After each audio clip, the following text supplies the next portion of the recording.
नमो जे अद्य वेद प्रतिपाद्य जय जय स्वसंविद्या आत्मरूपा योगी पावन मनाचा साही अपराध जणांचा विश्वपट ब्रह्मदोडा ताटी उघडा ज्ञानेश्वरा अनेक यातना अनेक दुःख अनेक संकट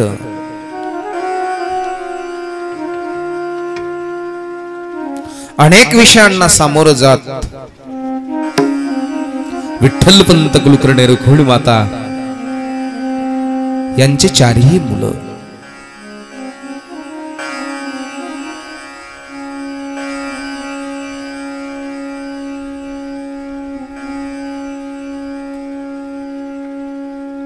विसोबा नामक ब्राह्मणांनी त्यांना माऊलींना छातीमध्ये लात मारावी, मुक्ताईनं सांगावं आम्ही पुन्हा कधी कधी तुमच्या आळंदीमध्ये येणार नाही काका. आणि एक दिवस वेळ सकाळची आहे, मुक्ताबाईनं आपल्या हाताने लावलेल्या मोगऱ्याच्या झाडाला पाणी घालत होती. ते झाडाचं आळ पाण्यानं तुडुंब भरलं आणि तुडुंब भरल्यानंतर ते आळ फुटल्या गेलं. मुक्ताई हातामधलं गाडगं ठेवून आपल्या उजव्या हातानं ते आळ्याची माती सावरत आळ्याला लावित होती. तेवढ्यामध्ये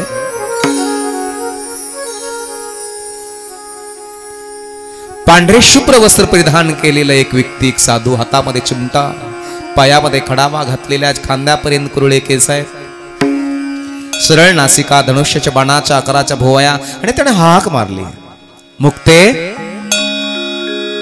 मुक्ताबाईनं चिखलाचा हात असा कपडाला लावत बघितलं, कोण आहे आणि माझं नाव कसं जाणतो हा. आणि मग मुक्ताबाईनं बारीक डोळे करून बघितलं, लक्षात आलं, अगं बाई दादा. हाक मारली, ज्ञाना रे, निवृत्ती दादा आला. आणि त्या दिवशी निवृत्ती दादांची, मुक्ताईची, ज्ञानेश्वर माऊलींची, सोपान काकाची भेट झाली. दादा तुला माहित आहे का रे, का आपले आई बाबा आपल्याला सोडून गेले, भोट मुक्ते, माहित आहे, ठाऊक आहे मला.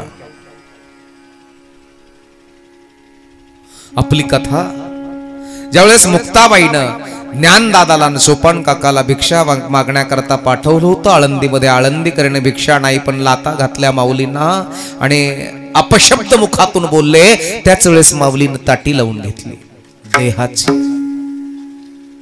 आणि मग मुक्ताबाईनं समजूत घातली, बाबा विश्वपट ब्रह्मदोरा ताटी उघडा ज्ञानेश्वरा.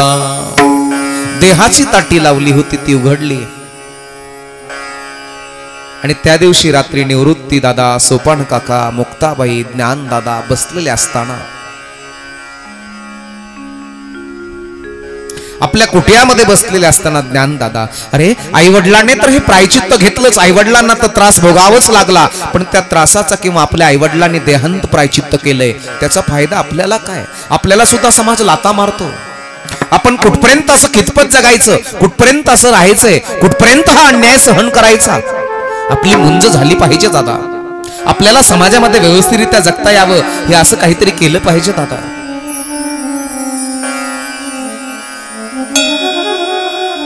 दादा आपण पैठणला जायचं का, कशा करता. पैठणच्या पंडिताकडून आपण सिद्धपत्र घेऊन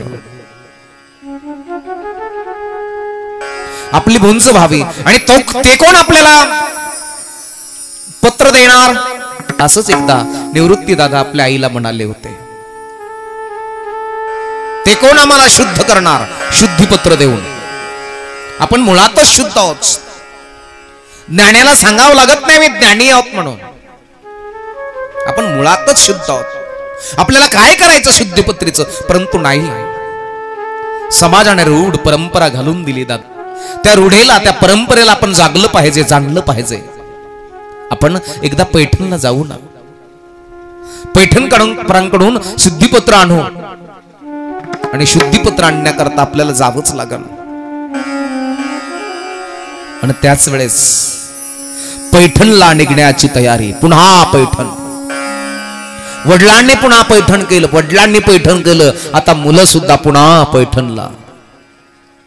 अनेक वाकड्या तिकड्या वाटा आहेत, फुफाट्याने भरलेल्या वाटा आहेत, उन्हाने किर अशा वाटा आहेत, काट्या फुफाट्यांच्या वाटा आहेत. त्या वाटेवरच पावलं टाकत टाकत टाकत टाकत पुन्हा पैठणला जायचं.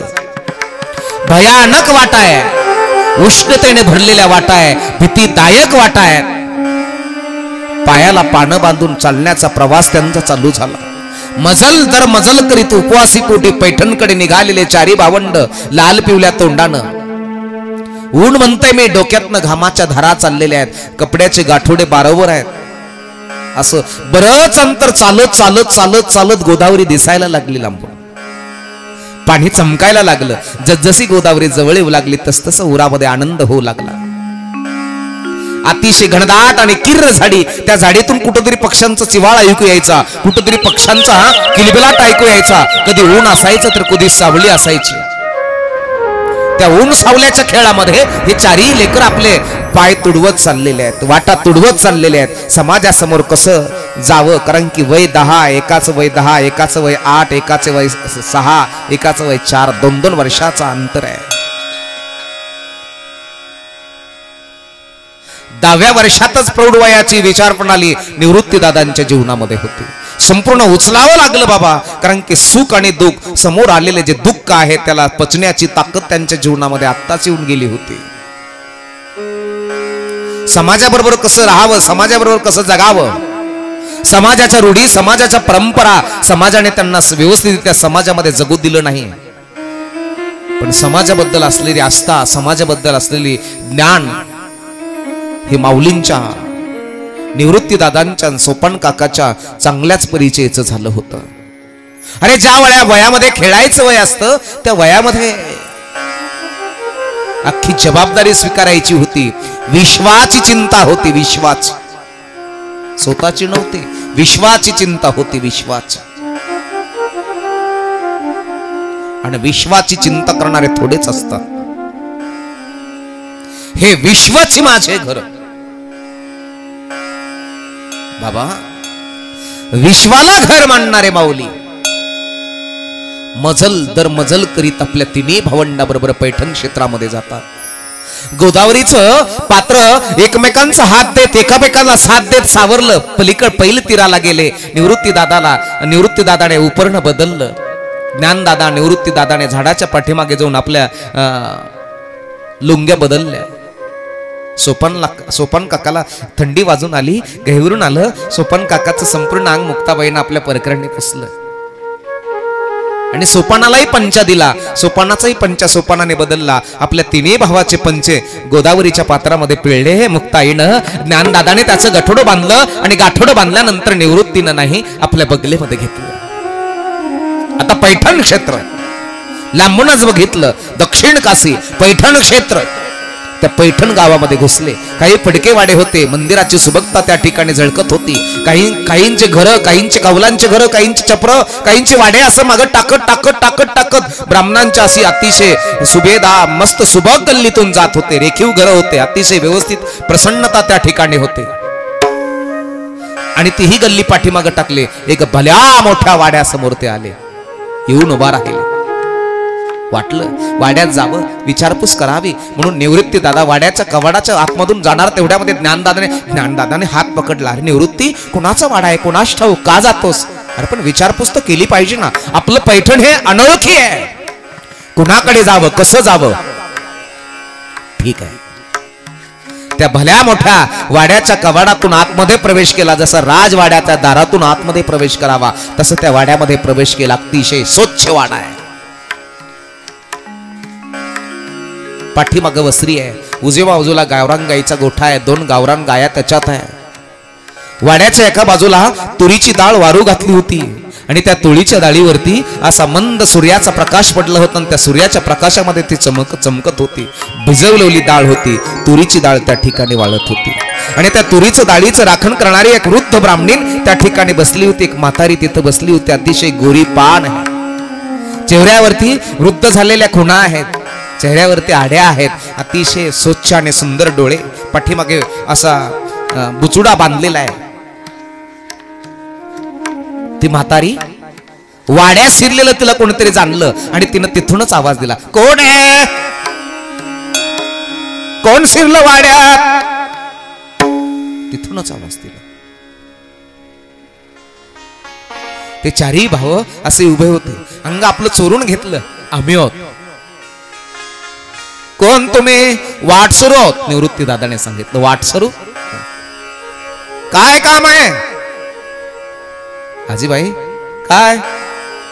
पाणी मिळालं का प्यायला? पाणी. बसा. हा. म्हातारीनं एक हात उंचवला आणि आपल्या डोळ्याच्या वरती कपाळाच्या मध्यभागी असं पकडला. एका हाताने भुईचा आधार घेत घेत घेत उठली आणि सांगितलं, बसा. हा. मुलं मुलंच आहेत. आणते हा पाणी आणते. म्हातारी आतमध्ये गेली. आतमध्ये गेल्यानंतर एका हातामध्ये कळशी, कळशीवर फुलपात्र आहे आणि त्या चारही मुलांना आपल्या हाताने पाणी दिलं. पाणी पिले आणि पाणी पिल्यानंतर म्हातारीने विचारलं, कुठले रे पोरांनो? आळंदीचे. सिद्धेश्वराचे वाटतात. हा, सिद्धेश्वराचे, आळंदीचे. म्हातारीला वाटलं विचारावं का नको, पण म्हातारीने धीर धरून विचारला, ब्राह्मणाचे वाटतात. सुंदर आहे, कारण की उन्हामध्ये चालून चालून चालून चालून चालून चालून गोदावरीच्या पात्रातून आतमध्ये बाहेर पडून पायाचे नख पांढरे झालेली होती. मुक्ताईचा चेहरा तर करपूस झालेला होता, विंचकलेले केस होते. ब्राह्मणाची वाटतात. निवृत्ती दादाने बराच वेळ त्या आजीकडे बघितलं, म्हातारीकडे बघितलं. ब्राह्मणाचे आहोत पण समाज स्वीकारित नाही. काय? हो आजीबाई. आणि निवृत्तीनं सांगायला सुरुवात केली, आमच्या वडिलांनी लग्न झाल्यानंतर संन्यास घेतला आणि संन्यास घेतल्यानंतर पुन्हा गुरुच्या आज्ञेने आतमध्ये आले. म्हातारीने थांबवला. थांबा. झपा झपा पावलं टाकत म्हातारी आतमध्ये गेली आणि आतमध्ये गेल्यानंतर, अहो ऐकलं का? ऐकलं का? काय? आतून पुरुष आवाज आला. काय आहे? हो पैठण आळंदीवरून 4 मुलं आलेत आणि आम्हाला तर असं वाटतंय ते विठ्ठल पंतांची आहे. अरे तो वृद्ध माणूस तळकन उठला आणि कुबड्या आपलं कुबडं झालेलं शरीर असं हळूहळू हळूहळू तेजपुंज मूर्ती समोर आली. ती समोर आल्यानंतर बघितलं, पोरांनो या. अरे तो वाडा दुसरा तिसरा कोणीचा नसून बळवंत शास्त्रीचा होता. पोरांनो विठ्ठल पंताची कार आहे. हा. कुठे आहेत आई वडील? देहांत प्रायचित्त घेतलं. अरे अरे अरे अरे अरे, देहांत प्रायचित्त. या या या पोरांनो. आणि मुक्ताबाईला आणि ज्ञानदादाला आपल्या पोटाशी लावून ज्ञानदादाच्या आणि मुक्ताबाईच्या डोक्यावरून हात फिरवला त्या बळवंत शास्त्रीने. या पोरांनो या. आतमध्ये बोलवलं पोरांना. बसले पोर. अरे लेकूरवाळा होता रे माझा विठ्ठल पंत. लेकूरवाळा होता. 4 वेदासारखे पोरं नाही देखवलं रे या धर्म मार्तंडाला. निघून गेला अनंताच्या प्रवासाला. काका आम्ही पैठणकरांकडून सिद्धिपत्र नेण्याकरता आलो. आमची मुंज व्हावी, आम्हाला समाजामध्ये व्यवस्थितरित्या जगता यावं. आणि मग त्याच वेळेस सांगितलं, मी नेईल रे तुम्हाला बळवंत शास्त्री. मी नेईल तुम्हाला धर्म मार्तंडांकडे. मी नेईल, काळजी करू नका, मी नेतो तुम्हाला. आणि त्याच वेळेस मायेचा स्पर्श लागला तर भुकेने तोंड वर काढलं. बाबा 4ही लेकरांना भूक लागली होती. प्रेमाचा स्पर्श त्यांना झाला तो भुकेने तोंड वर काढलं. आणि त्याच वेळेस त्या म्हातारीनं त्या ब्राह्मणीने स्वयंपाक तयार केला. 4ही मुलं जेवले. मेन नेन तुम्हाला धर्मसभेमध्ये. ठीक आहे, ठीक आहे. आणि तेवढ्यामध्ये एक दिवस सायंकाळी तिथं मुक्काम केला. दुसऱ्या दिवशी सकाळी त्या धर्मसभेमध्ये बळवंत शास्त्री ज्ञानेश्वर माऊलीला, निवृत्ती दादाला, सोपान काकाला आणि मुक्ताबाईला घेऊन निघाले. महाराज जात असताना ओरामध्ये आनंदाचा पूर साचत नव्हता. बाबा निवृत्ती दादाच्या सोपान काकाच्या मुक्ताबाईच्या उरामध्ये आनंदाचा पूर होता की आता आम्हाला काहीतरी न्याय मिळेल, आम्हाला समाजामध्ये व्यवस्थितरित्या जगता येईल. त्यांच्या जीवनामध्ये आनंदाचा पूर आला. आनंदाचा पूर आला रे, आनंदाचा पूर आला रे, आनंदाचा लाटा उसळती प्रेमाच्या, लाटा उसळती प्रेमाच्या, लाटा उसळती प्रेमाच्या, लाटा उसळती प्रेमाच्या, लाटा उसळती प्रेमाच्या, लाटा उसळती प्रेमाच्या. पूर आला रे, पूर आला रे, पूर आला रे, पूर आला रे, पूर आला रे, आनंदाचा लाटा उसळती प्रेमाच्या, लाटा उसळती प्रेमाच्या, लाटा उसळती प्रेमाच्या, लाटा उसळती प्रेमाच्या, लाटा उसळती प्रेमाच्या, लाटा उसळती प्रेमाच्या. बांधू विठ्ठल सांगली, बांधू विठ्ठल सांगली, पोहोली जाऊ पहिलं धरी, पोहोली जाऊ पहिलं धरी. पूर आला रे, पूर आला रे, पूर आला रे, पूर आला रे, आनंदाचा लाटा उसळती प्रेमाच्या, लाटा उसळती प्रेमाच्या, लाटा उसळती प्रेमाच्या, लाटा उसळती प्रेमाच्या, लाटा उसळती प्रेमाच्या, लाटा उसळती प्रेमाच्या. अवघे जनगणे, अवघे जनगणे, घाला उडी बायानो, घाला उडी बायानो. पूर आला रे, पूर आला रे, पूर आला रे, पूर आला रे, आनंदाचा लाटा उसळती प्रेमाच्या, लाटा उसळती प्रेमाच्या, लाटा उसळती प्रेमाच्या. तुका म्हणे थोरा पुण्य, थोरा पुण्य, तुका म्हणे थोरा पुण्य, थोरा पुण्य.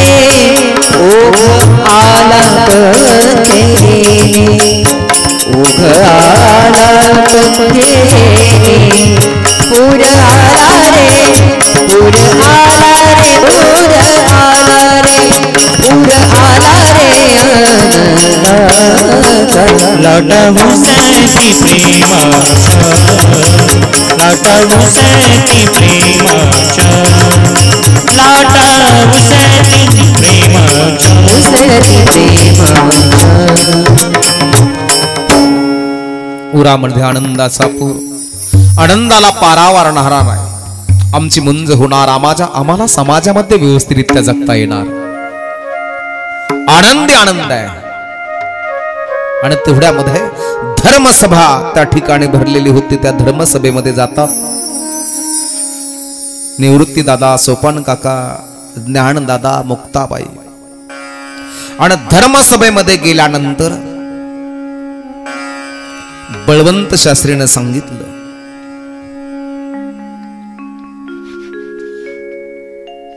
ब्रह्मवृंदान समोर चारी भावंडे उभे आहेत, त्यांना न्याय मिळेल या आशेने अशी ब्रह्मवृंदांची सभा भरली. ज्ञानदेव आणि पुढहून आळंदीकरांनी ब्राह्मणाचं पत्र त्यांच्या समोर दाखवलं. आमची मुंज व्हावी, आम्हाला समाजामध्ये व्यवस्थितरित्या जगता यावं. ते पत्र समोर ठेवलं. निवृत्तीनाथांना घडलेला सर्व वृत्तांत त्यांना सांगितला. आणि त्याच वेळेस अशक्य अशक्य धर्मभ्रष्ट संतान आहे आणि याला धर्मसभेमध्ये न्याय मिळणार नाही.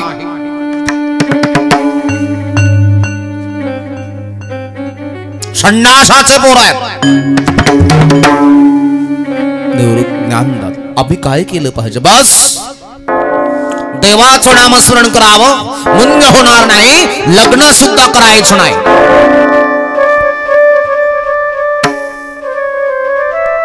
पण आमच्या आई वडिलांनी तर देहांत प्रायचित्त तुम्हीच द्यायचं सांगितलं होतं. ठीक आहे, ती त्यांची चूक झाली.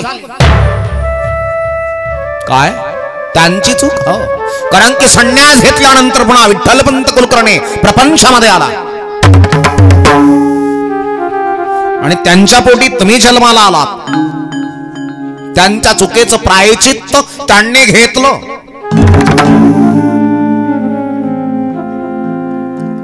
पण आमची मुंज व्हावी याकरता, हो तुमची मुंज होई म्हणजे धर्मभ्रष्ट संतान आहेत. मुळताच धर्म बुडवे आहात तुम्ही. निवृत्ती दादाने न राहून त्या मुख्य धर्म पंडितांसमोर गेले आणि विचारलं, तुमचं अन्नमय शरीर आणि माझं अन्नमय शरीर याच्यामध्ये भेद आहे, पण यातली चैतन्य शक्ती तर एकच आहे ना?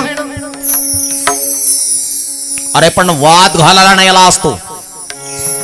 इथं चर्चा चालू नाही, वादविवाद चालू नाहीये. शुद्धीपत्र नेण्याकरता आला असतो. संन्यासाचे पोरं आणि वेदाचं उच्चारण करतात, पण तुमच्यातला चैतन्य माझ्यातला चैतन्य एकच आहे. जसं गंगेमध्ये चंद्राचं प्रतिबिंब पडावं आणि गंगेमधलं चंद्राचं प्रतिबिंब आपण उंजळीत घेतलेल्या पाण्यामध्ये चंद्राचं प्रतिबिंब ते पण एकच आहे ना? एक आहे. हो, तेवढ्यामध्ये मुख्य पंडित असे बोलत असताना मान हलवत होता आणि मान हलवता हलवता सहज त्याची नजर सामोर गेली. रस्त्यावरून चाललेला रेडा आहे, रेड्याच्या भोवती वरती पखाल आहे, पखालीमध्ये पाणी आहे. एक आहे. आणि मग मला सांग ना, अरे त्या जनावरातून तुझ्यात काय बदल आहे? तोंड तू मीन तोही एकच आहे, आत्मा एकच आहे.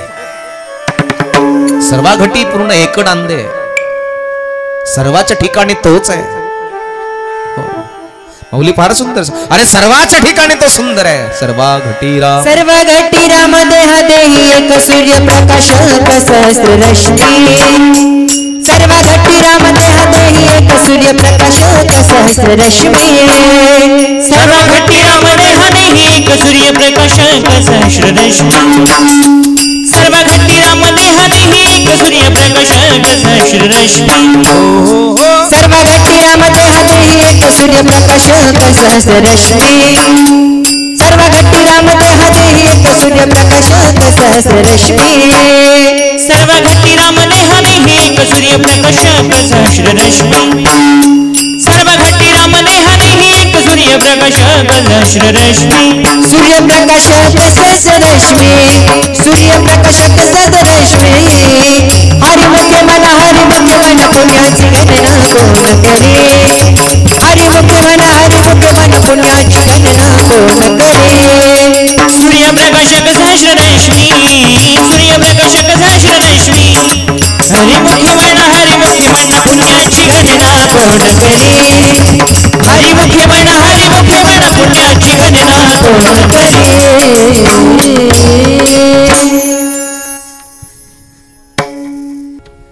काय झालं? मुंग आता इथं या टायबाला ह्या मंडप मध्ये इथं आहे का भगवंत? आहे बाबा. मंडपची झालर हल्ली का हलवली? आता ही मंडपची झालर आहे, ही ऑटोमॅटिक हलती का हलवणारा कोणीतरी आहे? हलवणारा आहे. दिसलं का? त्याचा अनुभव आहे, त्याचा प्रत्यय आहे. हो,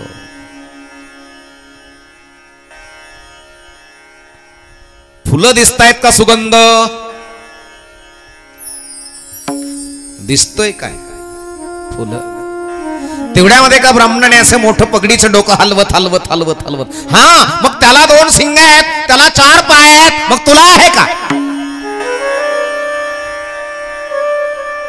त्या पखालेवाल्याला हाक मारले कोळ्याला हाक मारले इकडे तो कोळी त्या ठिकाणी लाजतच आला अरे काय नाव रे तुझ्या रेड्याचं ज्ञान्या ज्ञान्या याचं पण नाव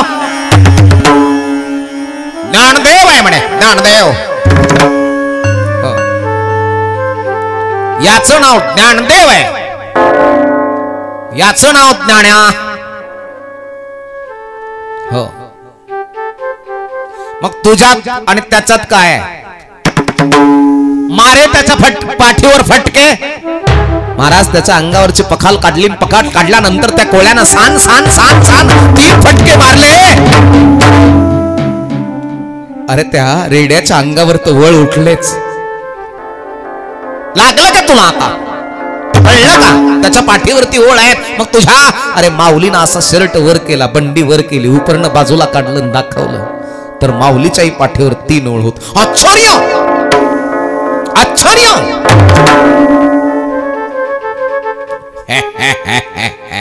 अशक्य अशक्य झालं काय अरे हा जादू जाणत असावा बंगाली जादूगर आहे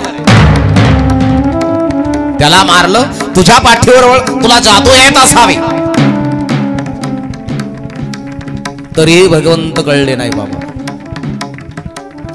मग तुला वेदाची रोचा यायची हे त्याला पण येईल का येईल ना म्हणल ना मग दाखव म्हणून आणि मग ज्ञान दादा आपले संत पावलं टाकत टाकत टाकत टाकत ते रेड्याजवळ गेले रेड्याजवळ गेल्यानंतर आपले अनमोल कमळाच्या पाकळ्यासारखे डोळ्यांनी त्या रेड्याच्या घारुड्या डोळ्यामध्ये बघितलं गाऱ्या डोळ्यामध्ये बघितलं काळ्या भोर डोळ्यामध्ये बघितलं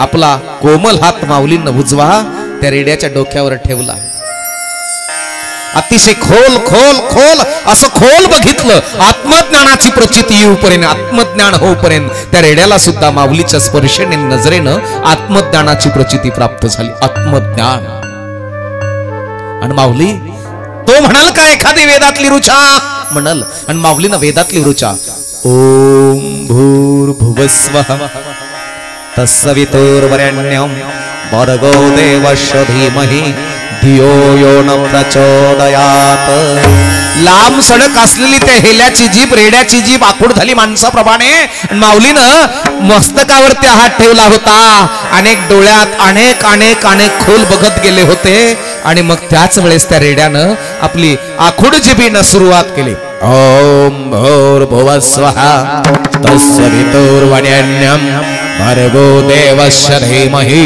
धियो यो न प्रचोदयात् आचार्य तिथंच एका ब्राह्मण उभा राहिला आणि त्याने हाक मारली नाही वर हात केले बोला ज्ञानदेव महाराज की जय ज्ञानेश्वर महाराज की जय एकच कल्का झाला गावागावामध्ये चर्चा चालू झाली अनेक चर्चेला उधन आलं आणि उधन आल्यानंतर त्या ठिकाणी त्याने जयकारा केला पुंडलिकावर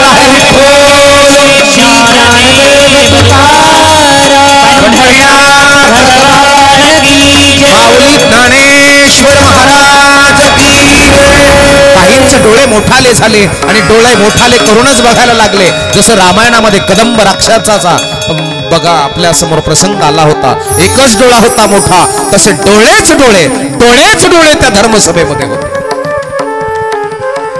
संपूर्ण धर्मसभा गजबजून गेली अरे रेड्याच्या मुखातून वेद बोधवणारा हा योगी आहे हा भगवंत आहे सामान्य नाही आणि मग कुणी जयकारा कुणी काय महाराज शास्त्रीला गहिवरून आलं बळवंत शास्त्रीला आणि ज्ञानदादाला आपल्या छातीशी लावून ज्ञानदादाच्या पाठीवरून हात फिरवला ज्ञानदादाच्या डोक्यावरती गळगळ गळगळ असे अश्रू पडले बळवंत शास्त्रीचे चला पोरांनो तुमच्याच वडील असायला हवे होते पोरांनो आई असायला हवी होती पोरांनो पण निघून गेले अनंताच्या प्रवासाला बाबा सिद्धिपत्र द्यायची गरजच काही उरली नव्हते अरे स्वतः सिद्ध आहे स्वतःच ज्ञानी आहेत, त्यांना सिद्धिपत्र देऊन तरी घेऊन तरी काय उपयोग आहेत? सिद्ध झाले, पवित्र आहेत, स्वच्छ आहेत. बाबा ज्यावेळेस वाड्यामध्ये येतात, 2 दिवस 3 दिवस ती वृद्ध म्हातारी माऊलीला, मुक्ताबाईला, ज्ञानदादाला, सोपान काकाला आपल्या हाताने भरवायची, आपल्या हाताने खाऊ घालायची. आणि 4-5 दिवस कधी लोटले त्यांना कळालंच नाही. निघणार निवृत्ती दादा, सोपान काका, मुक्ताबाई, ज्ञानदादा आता पैठण सोडणार. बळवंत शास्त्रीचं ऊर भरून यायचं कधी नव्हे. तो 4 दिवस वाडा खेळायला उठला होता, वाडा खेळू लागला होता. वाड्यामध्ये चैतन्य निर्माण झालं होतं. छोट्या छोट्या मुलांची धावपळ वाड्यामध्ये चालू झाली होती, कारण की त्यांच्या जीवनामध्ये त्यांच्या संसाराच्या वेलीवर एकही पुष्प फुललं नव्हतं. निपुत्रिक होते दोघं पण.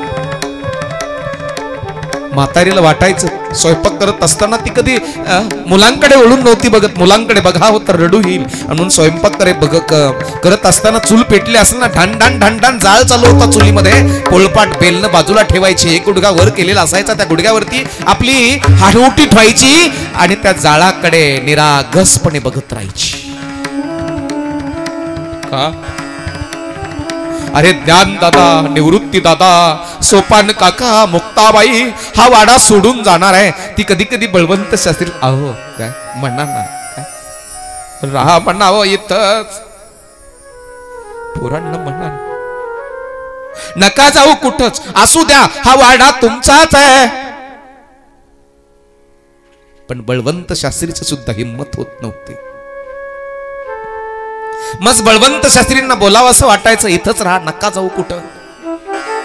पण बाबा बळवंत शास्त्रींच्या समोर जर बळवंत शास्त्री समोर गेले तर रडू येईल म्हणून बळवंत शास्त्री असं कुठंतरी तोंड करून बोलायचे. निघणार गाडी, वाडाने गाडी सज्ज केली आणि ती गाडी बैल निघणार. गाडी बैलीमध्ये निवृत्ती दादा, सोपान काका, मुक्ताबाई, ज्ञानदादा बसले. ज्ञानदादा तर गाडी बैलीमध्ये बसले पण मागच तोंड करून बसले, पाय खाली सोडलेले आहे. स्वतः निवृत्ती दादाने गाडी बैलीचे बैलाचे कासरे आता हातात घेतले. निघणार. बाबा बळवंत शास्त्रीला जिथपर्यंत येता येत होतं तिथपर्यंत ते चालत होते, दोन्ही हात वर करत होते. अरे पुन्हा येतल का रे, वाटो लावण्याकरता चालतच चालतच चालतच मच वाटत होतं गाडी पहिली मागत चालावं. परंतु आता बस झालं होतं. जी म्हातारी होती ती म्हातारी वाड्याच्या दारातून तोंडाला पदर लावून आपल्या नजरेच्या डोळ्याच्या कापण्या, ओलसर झालेल्या पापण्या पुसत होती आणि असा हात करत होती. थरथर त्या हातानं त्या शेवटच्या मुलांना, लेकरांना बघत होती. विठ्ठल पंतांनी शेवटचा निरोप दिला. माऊलीनं आपले हात जोडले आणि सांगितलं येतो, थांबा इथंच. शेवटचा निरोप, शेवटचा. गाडी निघाली निघाली निघाली, लांबच लांब चालली होती. मनामध्ये, माऊलींच्या मनामध्ये प्रश्नांचं कोलाहल माजलं होतं. कसला हा समाज, किती हाल, किती अपेष्टा, किती दुःख, किती सहन करावं लागलं. माऊलींच्या मनामधले विचार आहे. आई गेली, वडील गेले, अर्ध्यावरती सर्व सोडून गेले. पण समाज कसा आहे, समाजांना चमत्काराशिवाय नमस्कार नाही. चमत्कार दाखवला त्यावेळेस नमस्कार प्राप्त झाला.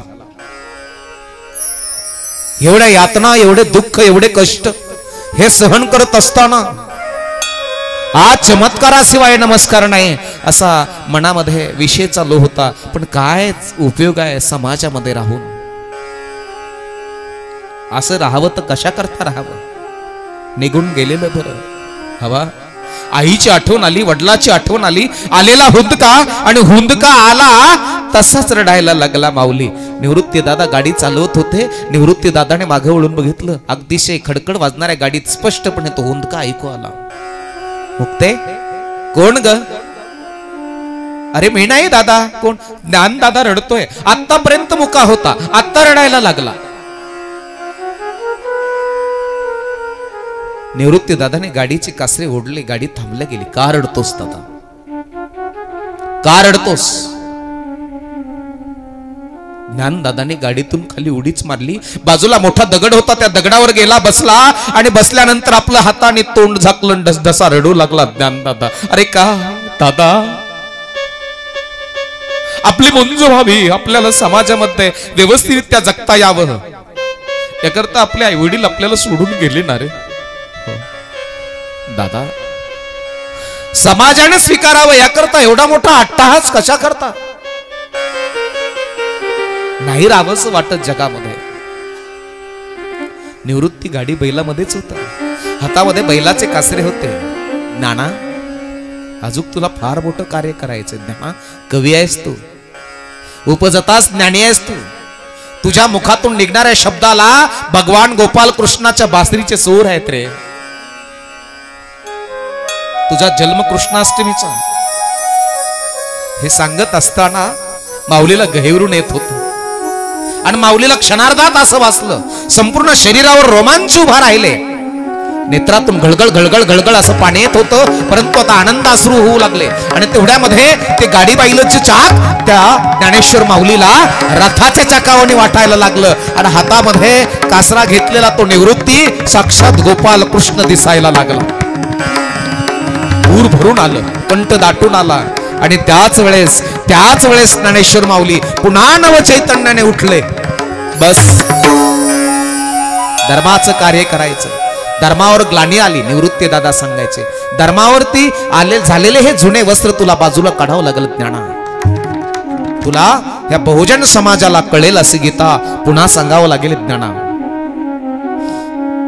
उभारीला ध्वज तिन्ही लोकावरी, उभारीला ध्वज तिन्ही लोकावरी, उभारीला ध्वज तिन्ही लोकावरी, उभारीला ध्वज तिन्ही लोकावरी, उभारीला ध्वज तिन्ही लोकावरी, उभारीला ध्वज तिन्ही लोकावरी, उभारीला ध्वज तिन्ही लोकावरी, उभारीला ध्वज तिन्ही लोकावरी. ऐसी चराचरे कीर्ती त्यांची, ऐसी चराचरे कीर्ती त्यांची, ते निवृत्तीनाथ ज्ञानेश्वर सोपान, ते निवृत्तीनाथ ज्ञानेश्वर सोपान, ते निवृत्तीनाथ ज्ञानेश्वर सोपान, ते निवृत्तीनाथ ज्ञानेश्वर सोपान, ते निवृत्तीनाथ ज्ञानेश्वर सोपान, ते निवृत्तीनाथ ज्ञानेश्वर सोपान, ते निवृत्तीनाथ ज्ञानेश्वर सोपान, ते निवृत्तीनाथ ज्ञानेश्वर सोपान. मुक्ताबाई ज्ञान दीपिका, मुक्ताबाई ज्ञान दीपिका, ते निवृत्तीनाथ ज्ञानेश्वर सोपान, ते निवृत्तीनाथ ज्ञानेश्वर सोपान, ते निवृत्तीनाथ ज्ञानेश्वर सोपान, ते निवृत्तीनाथ ज्ञानेश्वर सोपान, ते निवृत्तीनाथ ज्ञानेश्वर सोपान, ते निवृत्तीनाथ ज्ञानेश्वर सोपान, ते निवृत्तीनाथ ज्ञानेश्वर सोपान, ते निवृत्तीनाथ ज्ञानेश्वर सोपान.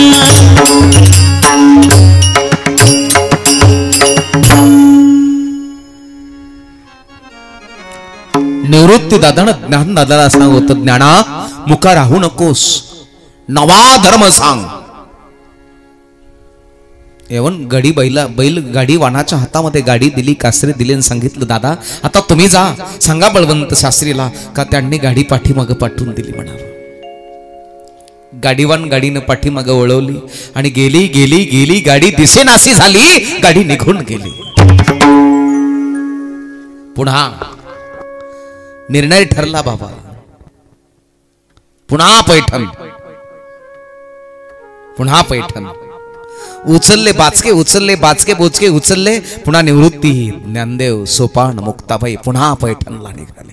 पैठण मध्ये आले आणि पैठण मध्ये आल्यानंतर कथा, कीर्तन, भजन, प्रवचन चालू झाली. अगदी पैठणाला कीर्तनामध्ये चिंब करून टाकलं, नाहून टाकलं. ज्ञानामध्ये, भक्तीच्या, बोधाच्या, विवेकाच्या, दयेच्या, क्षमेच्या, शांतीच्या, आनंदाच्या, वैराग्याच्या ज्ञानामध्ये माऊलीनं संपूर्ण पैठणकर चिंब केलं. चिंब, कारण की पैठण हे धर्म आहे.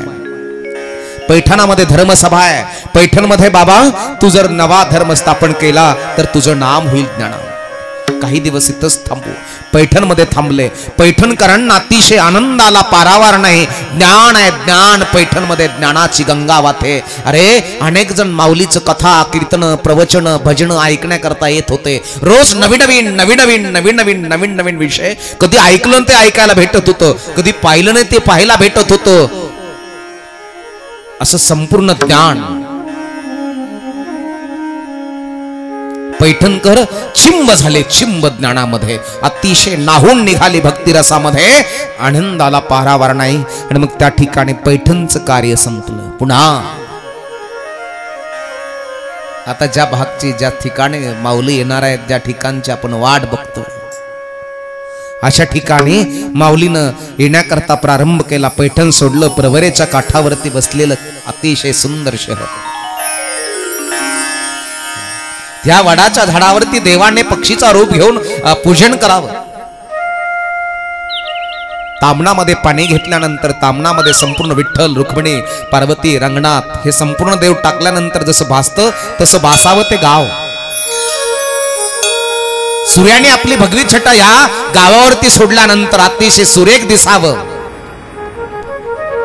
सोन्यासारखं दिसावं, सोन्यासारखं भासावं. जिथे सर्वात मोठ्या वेदाने जन्म घेतला, जिथे सर्वात मोठ्या भावार्थ दीपिकेने जन्म घेतला, असं ते महालय. आणि त्या महालयामध्ये माऊलींना वास्तव्य केलं. ते गाव दुसरं कोण तिसरं नाहीये. त्या परिसरामध्ये, ज्या गावामध्ये आपण कथा करतोय ते नेवास आहे. आणि नेवासामध्ये माऊलीचं आगमन झालं. पुंडलिका वरदा हरी विठ्ठल श्री ज्ञानदेव तुकाराम पंढरीनाथ भगवान की जय. माऊली ज्ञानेश्वर महाराज की जय. श्रीनाथ बाबा की जय. गुरुवर्य बंसी महाराज की जय. किशनगिरी महाराज की जय. बोलो रे भाई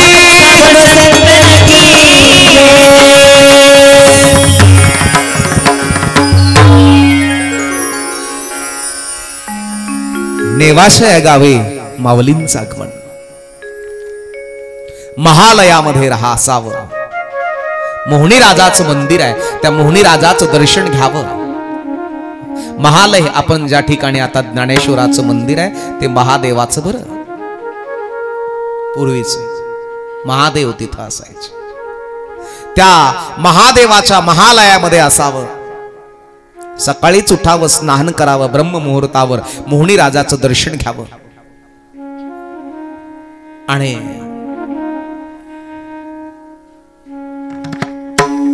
कोरडा सिधा मागावा.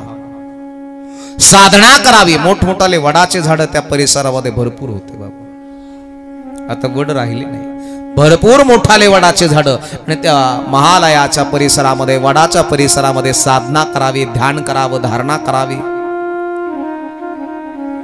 त्या घाटावरती यावं, स्नान करावं माऊलीनं. कारण की माऊलीच्या पदस्पर्शाने पुनीत झालेली भूमी आहे. इथली मातीन माती ज्ञानेश्वर महाराजांचं नाव घेते बाबा. मातीन माती. नेवासिका कणकल बोले,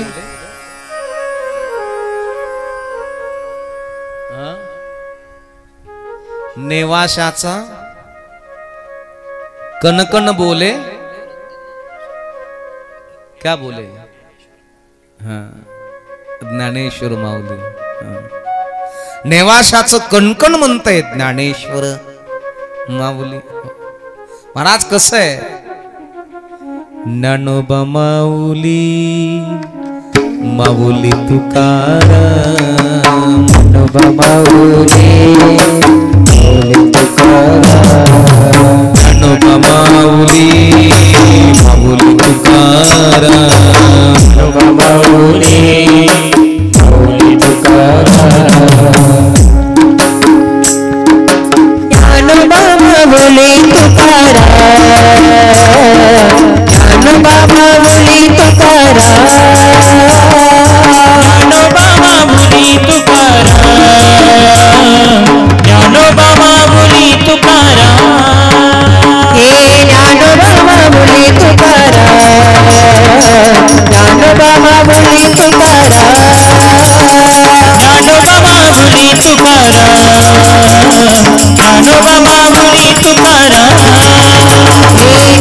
माऊली माऊली तुकाराम ज्ञानोबा माऊली माऊली तुकाराम ज्ञानोबा माऊली माऊली तुकाराम ज्ञानोबा माऊली माऊली तुकाराम ज्ञानोबा माऊली माऊली तुकाराम ज्ञानोबा माऊली माऊली तुकाराम बनानु बनानु बनानु बनानु बनानु बनानु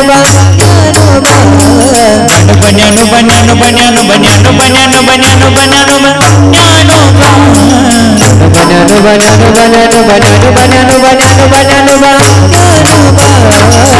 बनानु बन्यानो बन्यानो बन्यानो बन्यानो बन्यानो बन्यानो बन्यानो ज्ञानोबा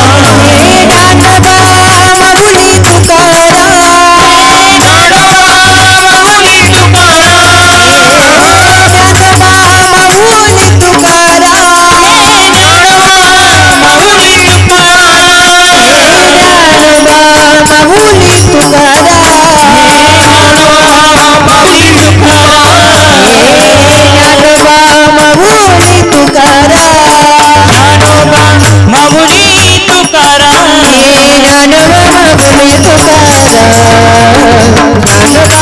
तुकाराम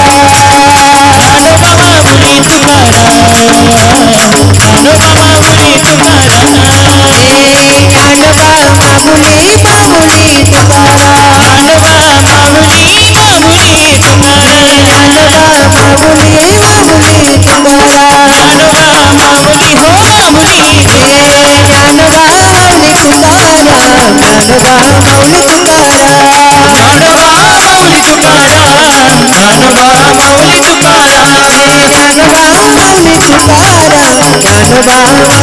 तुकाराम